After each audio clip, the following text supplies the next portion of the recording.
तो hi friends, नमस्ते, जोहार, वेलकम है आप सभी का। चलिए तो शुरू करते हैं आज का क्लास। आज का क्लास जो है आपका पहला क्लास है, ठीक है, मेरे साथ। तो आज के इस वीडियो में हम लोग क्लास करने से पहले ये जानेंगे कि आपको जो है सेमेस्टर 1 में पहली बार एग्ज़ाम देने जा रहे हैं। अजीब सा फीलिंग होगा दिल में दर्द सा जगह है ठीक है, वो वाला दर्द, एग्ज़ाम वाला। एग्ज़ाम में क्या होगा, कैसे लिखाएगा, मैं अभी आपको एग्ज़ाम के बारे में बताऊंगा और उसके बाद ये जो है क्वेश्चन आंसर करवाऊंगा, ठीक है।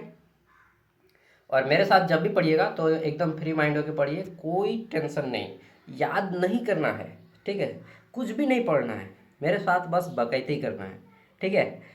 चलिए तो शुरू करते हैं। माय नेम इज़ सागर साहब और मैं मैट्रिक पास हूँ ठीक है। देखिए, और मैं 2019 से ग्रेजुएशन के बच्चों को गाइड कर रहा हूँ, क्योंकि मैं 2019 में ग्रेजुएशन करना शुरू किया था, ठीक है। चलिए, ये मेरा इंट्रोडक्शन है। मैंने एमए कर लिया है पब्लिक एडमिनिस्ट्रेशन से। साइड पेपर मेरा हिस्ट्री था और मैंने ज्योग्राफी को भी बहुत अच्छे से पढ़ा है क्लास 12th में, और उसके बाद लगातार पढ़ाते आ रहा हूँ, ठीक है। ये मेरा इंट्रोडक्शन है और वर्तमान में मेरा बीएड लास्ट ईयर है, ठीक है, बैचलर ऑफ एजुकेशन, बीएड जो टीचर बनते हैं जिससे। तो ये बात हो गया कि भैया सेमेस्टर 1 का जो एग्ज़ाम होगा इसके बारे में कुछ बताइए। देखिए, सबसे पहली बात, जितना बजे टाइमिंग है उससे आप आधा घंटा पहले जाएंगे। जैसे अगर आपका एग्ज़ाम का टाइमिंग है 9 बजे, तो आप पहुंचिएगा 8:30 बजे। और अगर आपका एग्ज़ाम का टाइमिंग है 1 बजे, सॉरी, हाँ 1 बजे, तो पहुंचना है 12:30 बजे। क्यों भैया आधा घंटा पहले क्यों? देखिए, पहले दिन एग्जाम में सबसे पहले तो आपको खोजना होगा, सेंटर में जाएंगे, आपका रोल नंबर लिखा होगा और क्लास खोजना होगा, तो इसमें तो आपको 10 मिनट जाएगा, ठीक। दूसरी बात, जब आप पहली बार एग्जाम देने जा रहे हैं तो आपको एक ओएमआर पेपर मिलेगा। ये आंसर शीट जो रहेगा अलग से दिया जाएगा, क्वेश्चन पेपर अलग से। तो आंसर शीट ओएमआर पेपर, वहाँ पे क्या करना होगा, ओएमआर पेपर जो रहेगा आंसर शीट के सबसे ऊपर वाला पेज में रहेगा। वहाँ पे आपको अपना नाम, ठीक, date of examination, subject code, centre code, roll number और रजिस्ट्रेशन नंबर, ये सब भरना होगा और ओएमआर में भी भरना होगा। तो इसी में आपका 10 से 15 मिनट चला जाएगा। इसलिए मैं बोलता हूँ कि आपको 10 से आधा घंटा पहले एग्जाम सेंटर में एंट्री मार लेना है, ठीक है। ये बात हो गया। अब जैसे ही बेल बजेगा तब आपको क्वेश्चन पेपर मिल जाएगा, फिर आप लोग धड़धड़ा के लिखना शुरू कर दीजिएगा, ठीक। तो इतना समय पहले जाना है। अब देखिए, आपका जो एग्ज़ाम है वो 75 मार्क्स का होगा। कितना? 75 मार्क्स का होगा, ठीक। इसमें पेपर दो खंडों में बटा रहेगा, group A and group B. Group A रहेगा आपका 15 मार्क्स का, ग्रुप बी रहेगा आपका 60 मार्क्स का। ग्रुप ए जो 15 मार्क्स का रहेगा, इसमें आपके 1 मार्क्स वाले 5 क्वेश्चन, 5 मार्क्स वाले 2 क्वेश्चन, 1 मार्क्स वाले 5 क्वेश्चन, 1 नंबर या 5 गो, 5 नंबर या 2 गो। ये हो गया ग्रुप ए 15 मार्क्स का, ठीक। तो बात आती है कि 5 मार्क्स वाले प्रश्नों का आंसर कितने वर्ड्स में करना है, ठीक। बट जानते हैं पहले ग्रुप बी। ग्रुप बी रहेगा आपका 60 मार्क्स का, जिसमें 15 मार्क्स वाले टोटल 6 क्वेश्चन आएंगे, किन्हीं 4 का आंसर करना होगा। तो 15 चौका 60, 4 का आंसर कीजिएगा तो, ठीक है। अब 5 मार्क्स का जो क्वेश्चन है इसका आंसर आपको करना होगा इस टाइप से। मान लीजिए आपका खड़ा पन्ना है, ठीक, तो एक खड़ा पन्ना का एक साइड में आंसर करना है केवल। जैसे ये खड़ा पन्ना है तो एक ही साइड में लिखना है, इस साइड नहीं लिखना है, केवल इसी साइड में लिखना है, ठीक है। अगर आपकी लिखने की स्पीड बेहतरीन है, उम्दा है, ठीक है, सुपर है, धाकड़ है, ठीक है, मतलब आप काफ़ी फास्ट लिखते हैं। अगर आप एक पन्ना 7 मिनट से पहले लिख लेते हैं तो इसको बोला जाता है फास्ट स्पीड, ठीक है। एक पन्ना मतलब एक साइड का पेज अगर आप 7 मिनट से ज़्यादा स्पीड से लिख लेते हैं, 7 मिनट में पूरा लिख के भर देते हैं, 7 से 8 मिनट में, तो आपकी स्पीड तीव्र गति की मानी जाती है। अगर आपकी स्पीड है, ठीक, लिखने की, तो आप एक खड़ा पन्ना का एक साइड और इसका आधा साइड, इतना में करेंगे 5 मार्क्स का, ठीक। लेकिन जिनका स्लो है वो इतना में ही करेंगे। 15 मार्क्स का जो क्वेश्चन आएगा उसका कितना करना है, तो उसके लिए आपको लिखना है 4 पेज। मतलब कि ये खड़ा पन्ना का इस साइड भी, इस साइड भी, both side of 1 page and both side of second page का भी। यानी कि 2 खड़ा पन्ना में आंसर देना है 15 मार्क्स का, ठीक है। 2 खड़ा पन्ना में आंसर देना है 15 मार्क्स का। अगर आपकी लिखने की स्पीड ज़्यादा है तो, लिखने की स्पीड ज़्यादा है तो आप क्या कर सकते हैं, और एक खन्ना, मतलब और एक खड़ा पन्ना में दे सकते हैं। नहीं सॉरी, और एक खड़ा पन्ना में मत दीजिएगा, इतना नहीं, इतना 15 मार्क्स के लिए इनफ है। लेकिन ये किनके लिए, जिनके लिखने की स्पीड ज़्यादा है, लेकिन जिनके लिखने की स्पीड कम है वो एक खड़ा पन्ना का दोनों साइड, इधर भी और दूसरे का एक साइड, बस। यानी कि 3 पेज में आंसर करना है 15 मार्क्स का। लेकिन स्पीड ज़्यादा है वो थोड़ा सा ज़्यादा मार्क्स टारगेट कर सकते हैं, लेकिन आपको ध्यान रखना है कि एक भी क्वेश्चन छूटे ना। ऐसा ना हो कि एक क्वेश्चन का आंसर 4 पेज में कर रहे हैं और दूसरे का 1 पेज भी नहीं। तो आपको टाइम मैनेजमेंट करना है, इस बात को समझ लीजिए। ये हो गया, ठीक। आज पहला क्लास है, इसलिए 5 से 10 मिनट मेरा इंट्रोडक्शन में ही जाएगा। आपका सेमेस्टर 1 में टोटल 7 पेपर का एग्जाम होगा। कितना? 7। सातों पेपर का नोट्स, ठीक, और जो कॉमन पेपर है उनका previous year question paper with solution आपको ज्ञान सागर ऐप पे मिलेगा। ज्ञान सागर ऐप का लिंक वीडियो का डिस्क्रिप्शन बॉक्स में है, वहाँ से आप इसे इंस्टॉल कर सकते हैं। और वहाँ पे कंप्लीट ग्रेजुएशन पढ़ाया जाएगा सिर्फ 60 रुपया में। कितना? ओनली 60 रुपीज़ में 4 साल एक्सेस दिया जाएगा। इसमें सेमेस्टर 1 से सेमेस्टर 8 तक की सभी पेपर का नोट्स दिया जाएगा, ठीक है। सब कुछ एक जगह पे मिल रहा है, सिलेबस और नोट्स सब कुछ। और संभवतः जहाँ जहाँ कॉमन पेपर है उसको मैं PYQ भी दे रहा हूँ। जैसे मेजर पेपर, माइनर पेपर और सेक पेपर, यह नोट्स मिलेगा आपको। MDC पेपर का नोट्स और PYQ दोनों मिलेगा। जो आपके AEC पेपर है हिंदी, उसका नोट्स और PYQ दोनों मिलेगा। जो अंडरस्टैंडिंग इंडिया है उसका नोट्स और PYQ दोनों मिलेगा। जो इंडियन नॉलेज सिस्टम पेपर है उसका भी नोट्स और PYQ दोनों मिलेगा। तो ये सारे चीज़ आपको दिया जाएगा, ठीक है। सेमेस्टर 1 का ही नहीं बल्कि सेमेस्टर 8 सेमेस्टर का सब मिला के। खैर छोड़िए, ये इंट्रोडक्शन हो गया। जिसको खरीदना है खरीदेंगे, नहीं इसको नहीं खरीदना है भाई आराम से वीडियो देख के पढ़िए, लेकिन खरीद लेंगे 60 रुपया तो 4 साल तक फ्री, फिर पढ़ते रहो अपना। चलिए अब मैं दिखा रहा हूँ आपको कि सेमेस्टर 1 में पढ़ना क्या है। तो ये जो सेमेस्टर 1 है, physical geography, physical geography major paper 1। Physical मतलब भौतिक, ज्योग्राफी मतलब भूगोल, यानी कि भौतिक भूगोल के बारे में पढ़ना है, ठीक। पेपर रहेगा 75 मार्क्स का। क्वालिफाई करने के लिए आपको लाना है 30 नंबर। कितना? 30 नंबर लाना है क्वालिफाई करने के लिए, ठीक है। चलिए यहाँ पे देखिए, ये 5 यूनिट है। 5 यूनिट से आपको क्वेश्चन आएंगे। पहला यूनिट है origin of the solar system, यानी कि सोलर सिस्टम की उत्पत्ति कैसे हुई ये जानना है। फिर पढ़ना है अर्थ के बारे में, पृथ्वी और उसकी आंतरिक संरचना के बारे में। रॉक्स मतलब चट्टान के बारे में, ठीक है। तो ये पढ़ना है इसमें। इसमें प्लेट वगैरह के बारे में पढ़ना है। वॉल्केनो यानी कि ज्वालामुखी के बारे में पढ़ना है। जियोग्राफिक प्रोसेस, ठीक है, सॉरी जियोमॉर्फिक प्रोसेस, यानी कि भूगर्भ के बारे में के साथ साथ यहाँ पे आपको वातावरण के बारे में पढ़ना है, अपरदन के बारे में पढ़ना है, ठीक है। ये हो गया। नेक्स्ट आपको हवा वगैरह के बारे में पढ़ना है। फिर यूनिट 3 है जिसमें आपको क्लाइमेटोलॉजी के बारे में पढ़ना है, ठीक है, एटमॉस्फेयर के बारे में पढ़ना है, वायुताप के बारे में पढ़ना है। नेक्स्ट अगला यूनिट 4 है जिसमें आपको पढ़ना है क्या? तो क्लाइमेटिक क्लासिफिकेशन, ठीक, जो वर्गीकरण किया गया है, कोपेन हो गया, ठीक, ट्रॉपिकल एंड टेम्परेचर साइक्लोन, ये सब के बारे में पढ़ना है।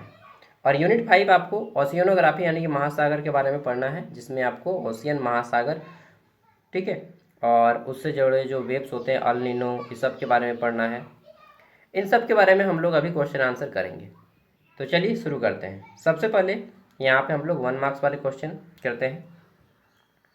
तो 1 मार्क्स वाले क्वेश्चन दिए गए हैं, जैसे कि सौरमंडल क्या है? सूर्य तथा उसके चारों ओर घूमने वाले ग्रह, उपग्रह और क्षुद्र ग्रह और धूमकेतु के समूह को सौरमंडल कहा जाता है। सबको मालूम है सौरमंडल का मुख्य कौन है? तो सूर्य है, ठीक। सौरमंडल में कितने ग्रह हैं सोलर सिस्टम में? 8। 9 ग्रह था लेकिन प्लूटो को हटा दिया गया है। नेक्स्ट अगला जाता है पृथ्वी की आंतरिक संरचना। तो पृथ्वी का जो इंटरनल स्ट्रक्चर है 3 भागों में बांटा गया है। पृथ्वी के सबसे ऊपरी भाग भूपट्टी है, उसके नीचे मेंटल और सबसे नीचे कोर है, ओके। नेक्स्ट सेल यानी कि रोग क्या है? तो सेल यानी कि रोग पृथ्वी की सतह पर पाए जाने वाले खनिजों के प्राकृतिक ठोस समूह को सेल कहते हैं, ठीक है। पृथ्वी की सतह पर यानी कि भूपट्टी पर पाए जाने वाले जितने भी खनिज हैं, ठीक, और ठोस समूह है उसको सेल कहा जाता है। जैसे कि मान लीजिए कहीं पे मिल गया यूरेनियम तो कहीं पे मिल गया कोयला, ये सब क्या है? सेल है, यानी कि रॉक है, यानी कि चट्टान है। नेक्स्ट सेल के मुख्य प्रकार कौन से हैं? तो सेल एक होता है आग्नेय सेल, एक होता है अवसादी सेल, एक होता है कायांतरित सेल। तो 3 प्रकार के सेल होते हैं। चट्टान 3 प्रकार के होते हैं, ठीक है। नेक्स्ट महाद्वीपीय प्रवाह सिद्धांत किसने दिया? तो जो महाद्वीपीय प्रवाह सिद्धांत है वह अल्फ्रेड वेनेगर ने दिया है, ठीक है। ये साइंटिस्ट का नाम है अल्फ्रेड वेनेगर। नेक्स्ट अगला है प्लेट विवर्तनिकी सिद्धांत किससे संबंधित है? सॉरी, तो पृथ्वी की सतह पर स्थित टेक्टोनिक प्लेटों की गति से संबंधित है। अगला जाता है भूकंप क्या है। तो पृथ्वी की सतह में अचानक ऊर्जा के मुक्त होने से उत्पन्न कंपन को भूकंप कहते हैं। ठीक है, पृथ्वी की सतह में जो होता है अंदर, पृथ्वी के अंदर जो प्लेटें हैं आपस में टकरा जाती हैं, ठीक, टेक्टोनिक प्लेटें, उन प्लेटों के टकराने से पृथ्वी के ऊपरी जो सतह है उसमें हलचल पैदा होती है, और इसी को हम लोग क्या बोलते हैं, भूकंप। भू मतलब भूमि, कंप मतलब कांपना। ठीक है, सबको मालूम है, ज्योग्राफी का स्टूडेंट है, अच्छे से मालूम होगा। अगला आ जाता है ज्वालामुखी क्या है, वॉल्केनो। तो पृथ्वी की सतह यानी कि पृथ्वी के आंतरिक सतह, जिसको हम लोग मेंटल या कोर बोलते हैं, तो पृथ्वी के आंतरिक सतह मेंटल या कोर से जब अंदर से तीव्र गति से लावा पृथ्वी के भूपट्टी से ऊपर निकलता है, मैग्मा, ठीक है, और गैस और राख बाहर निकलता है, और कई लंबे समय तक यह जो है जलता रहता है, इसको ज्वालामुखी कहते हैं। ठीक है, नेक्स्ट आता है हमारा यहाँ पे अपक्षय क्या है। तो चट्टानों का अपने स्थान पर भौतिक, रासायनिक या जैविक प्रक्रियाओं द्वारा टूटना अपक्षय कहलाता है। मतलब कि कोई चट्टान है और अपने ही स्थान पे भौतिक, रासायनिक या जैविक किसी भी प्रक्रिया के द्वारा यदि वो टूट जाता है तो उसको अपक्षय चट्टान कहते हैं। ठीक है, सॉरी, अपक्षय कहेंगे। अपर्दन क्या है। तो चट्टानों के टूटे हुए पदार्थ का एक स्थान से दूसरे स्थान तक जाना क्या है, अपर्दन। अब अपर्दन पानी के द्वारा भी एक स्थान से दूसरे स्थान तक जा सकता है, या फिर हवा के द्वारा भी एक स्थान से दूसरे स्थान तक जा सकता है। ठीक है, तो अपर्दन हवा के भी माध्यम से होता है और पानी के भी माध्यम से। मान लीजिए चट्टान टूट गया, छोटा छोटा कण हो गया, और वो बारिश हुआ, बारिश में बह के चला गया दूसरे स्थान, तो वो अपर्दन कहलाएगा। समझे, मृदा अपर्दन होता है उसी तरह से। नेक्स्ट, वायु अपर्दन क्या है। तो वायु अपर्दन किस क्षेत्र में होता है अधिक। तो मरुस्थलीय क्षेत्र में अधिक होता है, क्योंकि वायु के माध्यम से हवा जो है, रेत, वो बह के चले जाते हैं। अगला है हिमनद क्या है, ग्लेशियर क्या होता है। ग्लेशियर, जिसको हिम नदी भी कहा जाता है, ग्लेशियर, तो पहाड़ों पर जमी हुई बर्फ की मोटी परत जो धीरे धीरे नीचे की ओर खिसकती है, उसे हिमनद कहा जाता है। और ये अक्सर आपको हिमालय के क्षेत्रों में दिखने को मिलेगा। इसमें आपका आ जाता है सिक्किम के एरिया, इसमें आता है हिमाचल प्रदेश का एरिया, उत्तराखंड का एरिया, ठीक है, और लद्दाख के एरिया, ये सब में आता है, जम्मू कश्मीर। वायुमंडल क्या है। तो पृथ्वी के चारों ओर घिरे गैसों की परत या वायु की जो परत है उसको वायुमंडल कहते हैं। पृथ्वी के चारों ओर घिरे वायु की परत को वायुमंडल कहते हैं। ठीक है, वायुमंडल में सबसे ज़्यादा गैस किसकी है, तो नाइट्रोजन की। वायुमंडल की सबसे निचली परत कौन सी है, क्षोभ मंडल। आपको मालूम है कि हमारा जो वायुमंडल है कई परतों में बटा है। सबसे पहला है क्षोभ मंडल, जिसको ट्रोपोस्फेयर कहते हैं। ठीक, फिर आता है हमारा समताप मंडल, जिसको स्ट्रेटोस्फेयर कहते हैं। फिर आता है हमारा मध्य मंडल, जिसको मेजोस्फेयर कहते हैं। उसके बाद आता है आयन मंडल, जिसको लेनोस्फेयर कहते हैं। और फिर बाहर में आता है बहिर्मंडल, जिसको एक्सोस्फेयर कहते हैं। तो ये हमारा वायुमंडल इतने परतों में बटा हुआ है।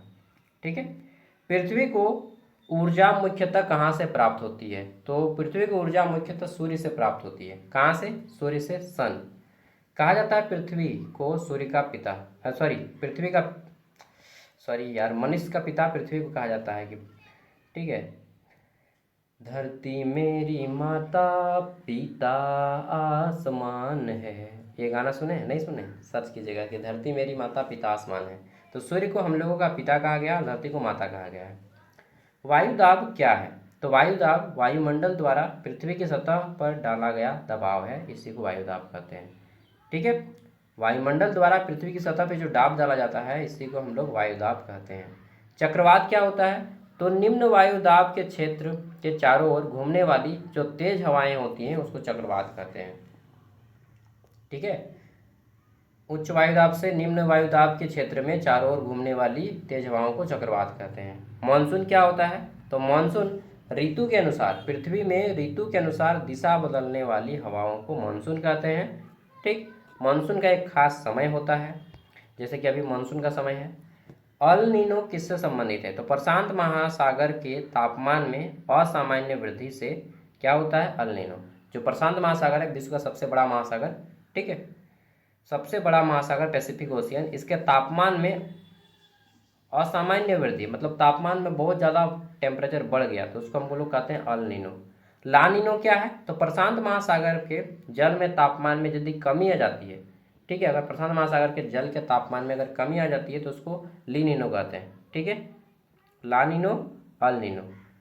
ला नीनो तापमान में कमी, अल नीनो तापमान में वृद्धि। अगर टेम्परेचर बढ़ गया तो अल नीनो और टेम्परेचर घट गया तो क्या हो जाएगा, ला नीनो। ठीक है, इसको याद कर लीजिएगा, ला नीनो और अल नीनो। ठीक है, नीना नहीं होगा, नीनो होगा। महासागरीय धाराएं क्या हैं? तो महासागर के जल का नियमित दिशा में बहाव, जो महासागर का जल है उसको अगर लगातार ठीक एक दिशा में बहता है तो उसको हम लोग महासागरीय धाराएं कहती हैं। ठीक, नेक्स्ट, ज्वार किसके कारण उत्पन्न होता है? तो ज्वार भाटा का आपने नाम सुना होगा। ठीक, ज्वार भाटा चंद्रमा और सूर्य के गुरुत्वाकर्षण के कारण जो जल है वो ऊपर उठता है फिर नीचे आता है। समुद्र का जल ऊपर उठता है फिर नीचे आता है, इसको ज्वार भाटा कहते हैं। समुद्री लवणता क्या है? तो समुद्र लवणता जो है समुद्री जल में घुले हुए लवणों की मात्रा को समुद्री लवणता कहते हैं। ठीक है, समुद्री जल में घुले हुए लवणों की मात्रा को क्या कहते हैं? समुद्री लवणता। प्रवाल भित्ति क्या है? प्रवाल भित्ति तो समुद्री जीवों द्वारा निर्मित चूना पत्थर की संरचना को प्रवाल भित्ति कहते हैं। जो समुद्र के जीव हैं उनके द्वारा जो चूना पत्थर बनाया जाता है, जीवों के द्वारा बनाया जाता है, उसको प्रवाल भित्ति कहा जाता है। ठीक है, इंग्लिश में कोरल रीफ कहते हैं। नेक्स्ट, समुद्र तल स्थलाकृति का अध्ययन किस विषय में किया जाता है? तो इसको हम लोग बोलते हैं ओशियनोग्राफी। ठीक, हिंदी में बोलते हैं महासागर विज्ञान। ठीक, चलिए अब हम लोग यहाँ पे शुरू करते हैं long answer type question answer. तो पहला क्वेश्चन है हमारा यहाँ पे, ये सब 5 मार्क्स और 15 मार्क्स दोनों के लिए है। सौरमंडल की उत्पत्ति के प्रमुख सिद्धांत का विस्तार से वर्णन कीजिए। कि सौरमंडल किस तरह से उत्पत्ति हुआ, इसके बारे में हमको विस्तार से बताइए। ओके, देखिए जब आप इस प्रश्न का उत्तर कीजिएगा तो सौरमंडल के बारे में आपकी जितनी जानकारी है उसको लिखने का प्रयास कीजिएगा। जब भी किसी प्रश्न का उत्तर करते हैं तो उससे संबंधित जितनी जानकारी हो उसमें लिखने का प्रयास कीजिएगा ग्रेजुएशन में। ठीक है, तो सौरमंडल की उत्पत्ति मानव के लिए एक महत्वपूर्ण वैज्ञानिक प्रश्न रहा है शुरू से ही, और यह रहस्य भी रहा है। वैज्ञानिकों ने विभिन्न सिद्धांत प्रस्तुत किए हैं जिनके माध्यम से यह समझने का प्रयास किया गया है कि सूर्य, ग्रह और उपग्रह, ठीक है, सन, सैटेलाइट और जो हमारे सन, प्लैनेट और सैटेलाइट और अन्य खगोलीय पिंड कैसे बने, सौरमंडल की उत्पत्ति कैसे हुई, ये प्रमुख सिद्धांत अलग अलग वैज्ञानिकों के द्वारा अलग अलग दिया गया है। पहला सिद्धांत है नेबुला सिद्धांत। नेबुला हाइपोथेसिस बोला जाता है, मतलब कि एक तरह से कल्पना। ठीक है, ऐसा कल्पना किया जाता है वैज्ञानिकों के द्वारा कि नेबुला सिद्धांत में कि पहले इमैनुअल कांट, ठीक है, इमैनुअल कांट एक बहुत बड़े दार्शनिक थे और इन्होंने क्या कहा कि, और बाद में लाप्लासा, इन दोनों ने बोला कि यह सिद्धांत के अनुसार प्रारंभ में अंतरिक्ष में गैस और धूल एक विशाल बादल मौजूद था। क्या बोल रहे हैं ये कि शुरू में ना पृथ्वी में अंतरिक्ष में गैस और धूल का एक विशाल बादल मौजूद था जिसे नेबुला कहा जाता है। यह बादल धीरे धीरे घूमने लगा, ठीक, और घूमने लगा और घर्षण के कारण इसका मध्य भाग संकुचित होकर यानी कि छोटा होकर अत्यधिक गर्म हो गया और सूर्य का निर्माण हुआ। ऐसा कल्पना किया गया, कोई ठोस कुछ ऐसा नहीं है, ठीक है, सबूत वगैरह नहीं है। जब यह बादल तेजी से घूमने लगा तो इसके बाहरी भाग छोटे छोटे छल्ले अलग होने लगे। यह छल्ले बाद में ठंडे होकर ग्रह और उपग्रह में बदल गए। इस प्रकार सौरमंडल का निर्माण हुआ, जो कि पूरी तरह से मुझे फालतू लगता है यार। ठीक है, ये बोला गया है कांट के द्वारा। कांट एक बहुत बड़े दार्शनिक है। अब ग्रहाणु सिद्धांत, ये ग्रहाणु सिद्धांत कैसे हुआ? तो ग्रहाणु सिद्धांत बोलते हैं, यह सिद्धांत, ये साइंटिस्ट का नाम है चैम्बरलैन और मेल्टन, इनके द्वारा प्रस्तुत किया गया। इस सिद्धांत के अनुसार एक विशाल तारा यानी कि सूर्य के पास से गुजरा। ठीक, एक विशाल तारा कहाँ से गुजरा? सूर्य के पास से गुजरा। उस तारे के गुरुत्वाकर्षण के कारण सूर्य से गैस और पदार्थ बाहर निकलने लगे। अगर सूर्य के पास से गुजरा तो सूर्य क्या हुआ कि वहाँ से गैस और बहुत सारे पदार्थ बाहर निकलने लगे। आपको मालूम है सूर्य हाइड्रोजन और हीलियम से मिलकर बना है।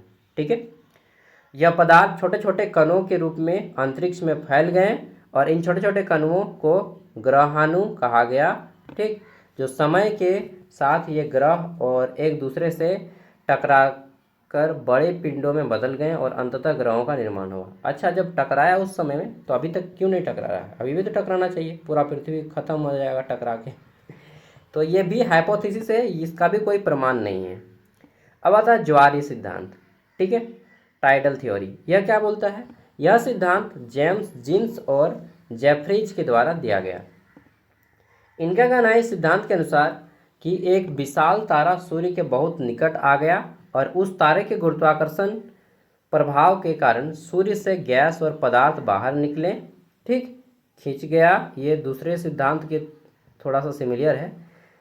ठीक है, और वो क्या हुआ? पदार्थ बाहर की ओर खींच गया गुरुत्वाकर्षण के कारण। यह पदार्थ धीरे धीरे ठंडा होकर छोटे छोटे पिंडों में बदल गए और समय के साथ पिंड मिलकर ग्रह और उपग्रह बन गए। इस प्रकार सौरमंडल की रचना हुई। ये अलग अलग वैज्ञानिकों के द्वारा अलग अलग थ्योरी दिया गया। निष्कर्ष यह है कि इन सभी सिद्धांतों से स्पष्ट होता है कि सौरमंडल का निर्माण एक लंबी प्राकृतिक खगोलीय प्रक्रिया के माध्यम से हुआ है और वर्तमान में वैज्ञानिक नेबुला सिद्धांत को सबसे अधिक स्वीकार्य मानते हैं। ठीक है, लेकिन किसी का भी प्रमाण नहीं है। नेक्स्ट, पृथ्वी की आंतरिक संरचना का विस्तार से वर्णन करें। और 1 मिनट, जब आप ये बनाएंगे डील तो आपको इस तरह से सौरमंडल का फिगर बना देना है। ठीक है, क्या बना देना है? सौरमंडल का फिगर। ठीक है, ये इस तरह से बना दीजिएगा 8 गो, और इसको सन लिख दीजिएगा और ये 8 ग्रह। ठीक है, इस तरह से आपको ग्रह सब भी बना देने हैं। याद है ना? बुध, शुक्र, पृथ्वी, मंगल, बृहस्पति, शनि, अरुण वरुण, ये सब दे देना है। ठीक है, चलिए नेक्स्ट। अब आता है पृथ्वी की आंतरिक संरचना का विस्तार से वर्णन करें। जो हमारा इंटरनल स्ट्रक्चर है पृथ्वी का, इसके बारे में बताना है। तो आप सबको मालूम है पृथ्वी की आंतरिक संरचना। जब भी ये क्वेश्चन भी बताइएगा तो आपको एक क्या बनाना है, ये।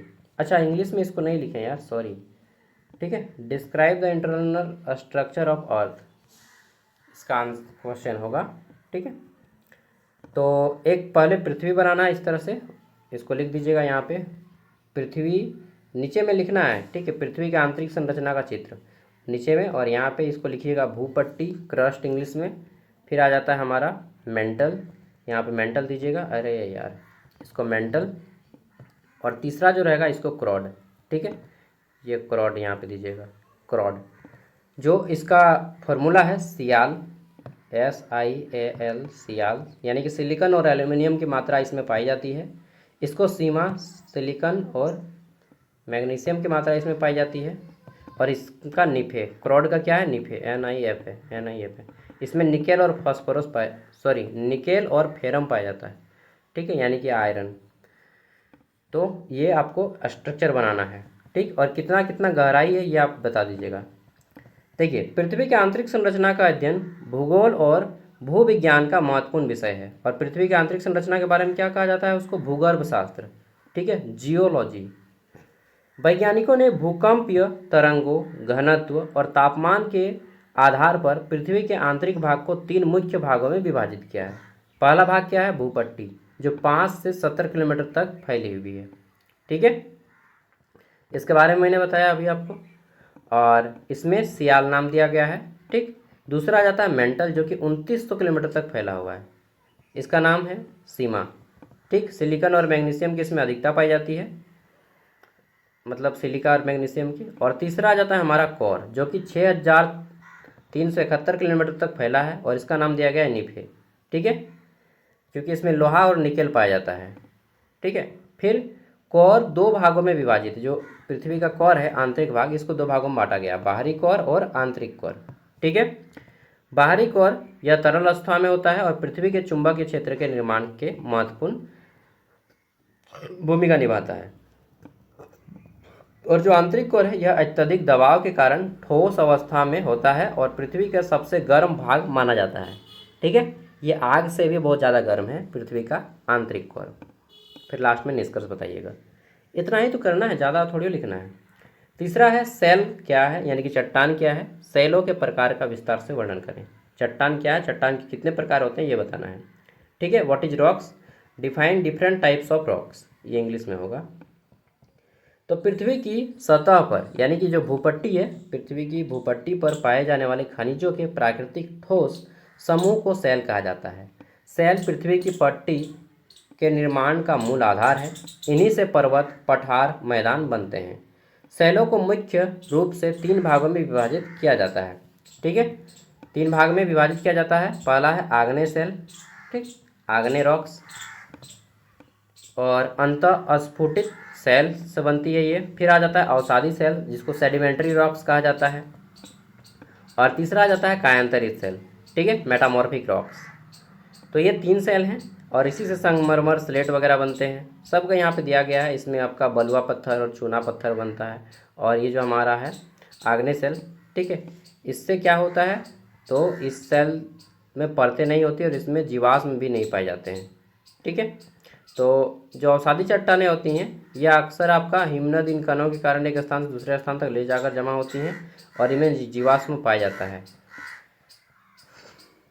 तो ये जो काम देगा ना आपका खनिज में, ये कायांतरित सेल और ये आपका अवसादी सेल, 2 ही सेल काम देगा। ठीक है, दोनों चट्टान। अब यहाँ पे देखिए यूनिट 2 हम लोग शुरू करने वाले हैं। ठीक, देखिए मेरा एक सिद्धांत है कि जब भी हम लोग क्लास करते हैं 20 से 25 मिनट, तब हमें 5 मिनट का ब्रेक चाहिए होता है। ठीक, और मैं आपको यहाँ पे शॉर्टली रिवीजन करवा रहा हूँ। आपको अगर डिटेल में रिवीजन करना है तो आपको नोट्स खुद पढ़ना होगा। ऐप में सब कुछ है, वो डाउनलोड करने का भी है ऐप में। ठीक है, तो अब हम लोग 5 मिनट का ब्रेक लेंगे। मेरा एक सिद्धांत है कि प्रत्येक 5 मिनट में हम लोग ब्रेक लेते हैं, सॉरी प्रत्येक 20 से 25 मिनट में एक ब्रेक लेते हैं 5 मिनट का। क्यों? क्योंकि हमारी आंखें स्क्रीन को देख रही हैं, यहाँ पे ब्लैक बोर्ड नहीं दिख रहा है। ठीक है, तो जब आप स्क्रीन को देखते हैं ना, तो हमारी आंखों को रेस्ट चाहिए। इसलिए 5 मिनट का ब्रेक लेंगे, जिसमें आप टॉयलेट कीजिए, वॉशरूम कीजिए, खाना खाइए, पानी पीजिए, जो करना कीजिए। 5 मिनट के बाद आ जाइए, वीडियो को रोक दीजिए, मैं भी आता हूँ पानी वानी पी के। ठीक है, ये इससे हमारी आंखें भी रिफ्रेश होंगी, माइंड भी रिफ्रेश होगा और हम लोग घूम फिर के रिफ्रेश होके आ जाएंगे। तो चलिए, वेलकम बैक है आप सभी का। फिर से आ गए पानी वानी पी के। अरे भाई गया। तो अब हम लोग करने वाले हैं यूनिट 2। ठीक है, अब मैं दौड़ा दूंगा मतलब है कि सरसरा से आपको दिखा देता हूँ क्वेश्चन आंसर। ठीक है, ये जो मैं पीडीएफ दूंगा ये 71 पेज का पीडीएफ है। यूनिट 2, इसमें आपको क्या क्या पढ़ना है, तो अपक्षय, अपर्दन यानी कि इरोजिन। ठीक है, इन सब के बारे में पढ़ना है। Mass wasting, river landforms, wind landforms, ठीक, ग्लेशियर लैंडफॉर्म्स, तो ये सब के बारे में आपको पढ़ना है। तो देखिए यूनिट 1 के बाद यूनिट 2 आप लोग पढ़ लीजिएगा, क्योंकि एक एक करके ये पूरा 71 पेज का कराऊंगा तो मुझे लगता है कि कम से कम 2 घंटा का वीडियो बन जाएगा। ठीक है, और उतना क्षमता नहीं है मेरे पास कि एक साथ में 2 घंटा क्लास ले सकूँ 4 बार रोक के। चलिए, मेरा सिस्टम भी उतना वर्क नहीं करेगा, तो आप लोग को खुद पढ़ना होगा। एग्ज़ाम आपका है ना, मैं आप लोग को हेल्प कर दे रहा हूँ क्वेश्चन आंसर देके। ठीक है, अपक्षय क्या है, इसके प्रकारों का विस्तार से वर्णन करें। तो यहाँ पे बताना है अपक्षय, ठीक, कि छोटे छोटे टुकड़ों में बदल जाता है किसी स्थान को, चट्टान को तोड़ के। ठीक, और वो हवा, पानी, तापमान किसी के भी माध्यम से होता है। अपक्षय को 3 भागों में बांटा गया है। ठीक, भौतिक अपक्षय जो कि खुद नेचर के द्वारा होता है। दूसरा है रासायनिक अपक्षय, जो कि रासायनिक संरचना बदल जाती है और इसमें पानी, ऑक्सीजन या कार्बन डाइऑक्साइड किसी रसायन के कारण होता है। ठीक, और तीसरा आ जाता है जैविक अपक्षय।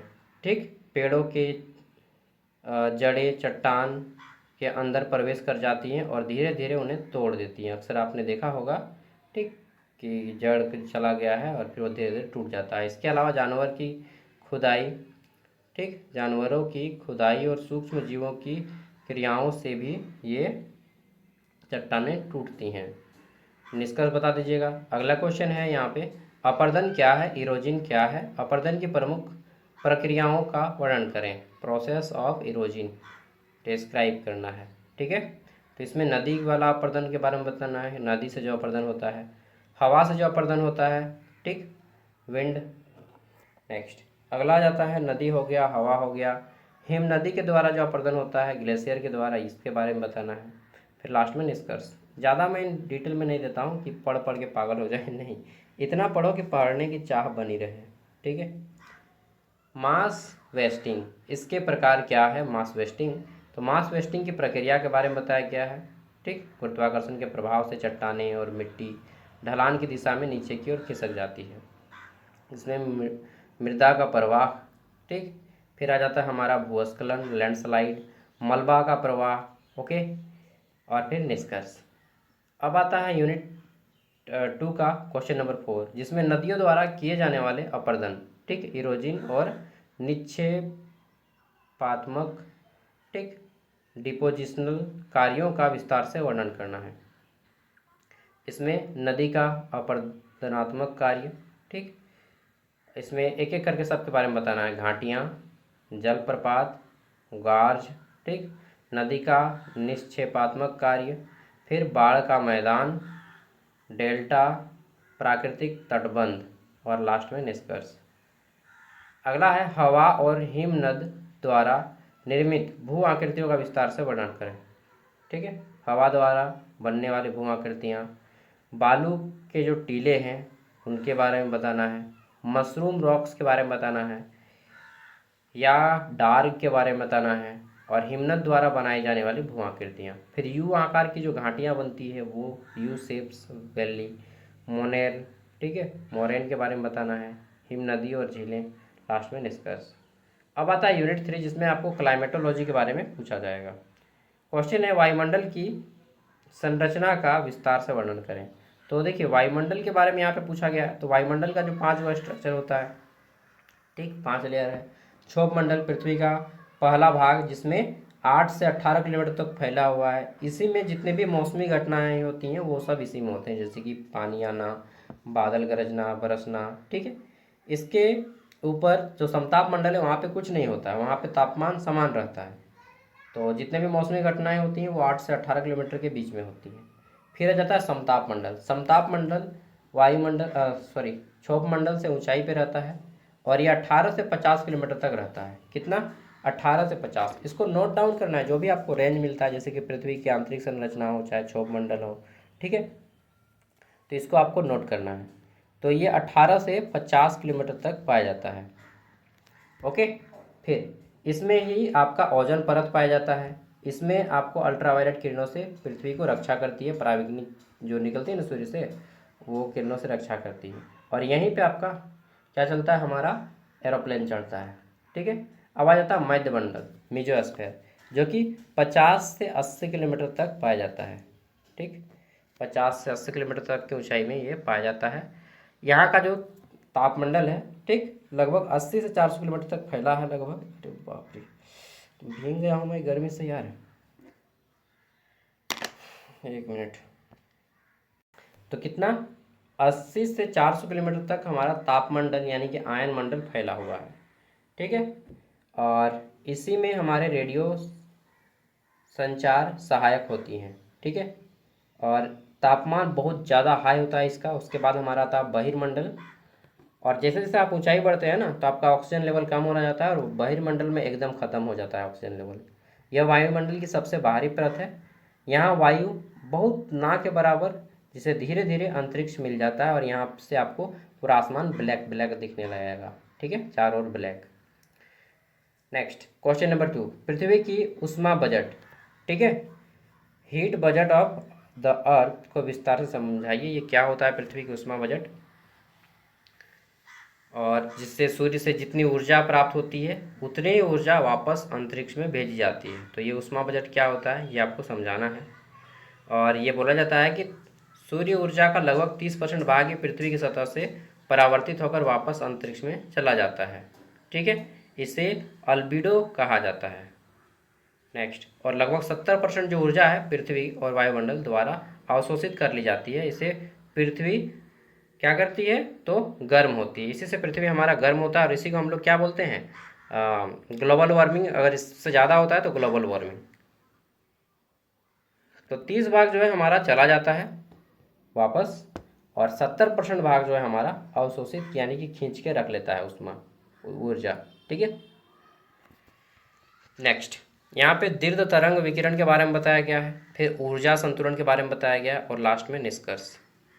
आगे देख लेते हैं क्वेश्चन नंबर 3। इसमें पूछा गया है वायुमंडल दाब और पवनों की उत्पत्ति को विस्तार से समझाइए। वायुमंडल ये दाब क्या होता है और पवनों की उत्पत्ति कैसे होती है, इसके बारे में विस्तार से बताना है, ठीक। इसमें तापमान, ऊंचाई और वायु का घनत्व, फिर पवनों की उत्पत्ति, कोरियल बल, वैश्विक पवन प्रणाली, इन सब के बारे में बताना है।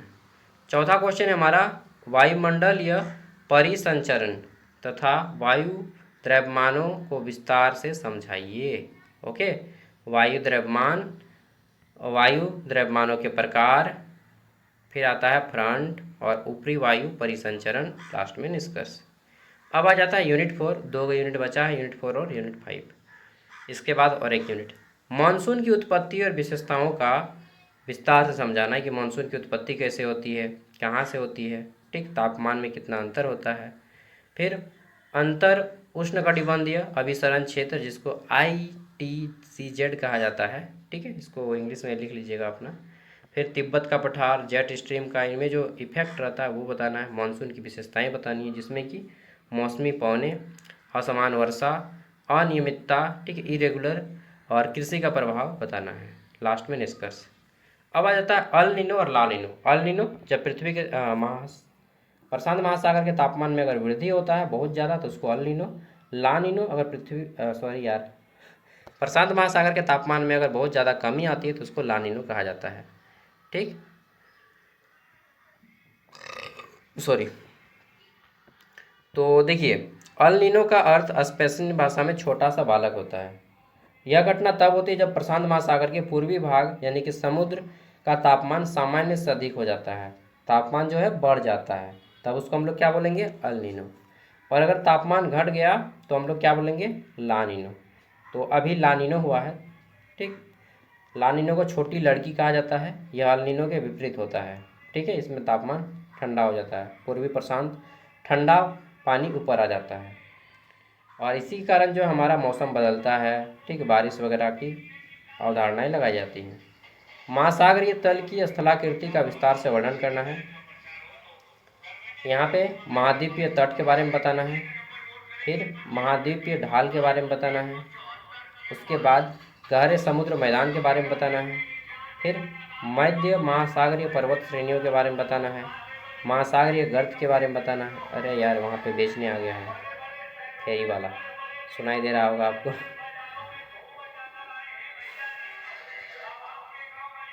अब क्वेश्चन नंबर 2 देख लीजिए और फिर मैं इसको ऑफ करता हूँ क्योंकि सुनाई भी नहीं देगा, ठीक है। साड़ी वाला बेचने आ गया है। महासागरीय धाराओं के बारे में देख लीजिए, और बॉलीवुड का गाना सुनने से ना मेरा कॉपीराइट आ सकता है यार। चलिए यहाँ से मैं कंप्लीट कर देता हूँ, ख़त्म हो गया पूरा का पूरा। ये अंतिम क्वेश्चन है, क्वेश्चन नंबर 6। ज्वार भाटा क्या है, उसके प्रकार और प्रभाव के बारे में पूछा गया है। और पूरा का पूरा PDF आपको ज्ञान सागर ऐप पे मिल जाएगा। ऐप का लिंक वीडियो का डिस्क्रिप्शन में है। रांची यूनिवर्सिटी का कोर्स खरीद लीजिएगा। सॉरी दोस्तों, बाजार में डिस्टर्ब कर दिया लास्ट में।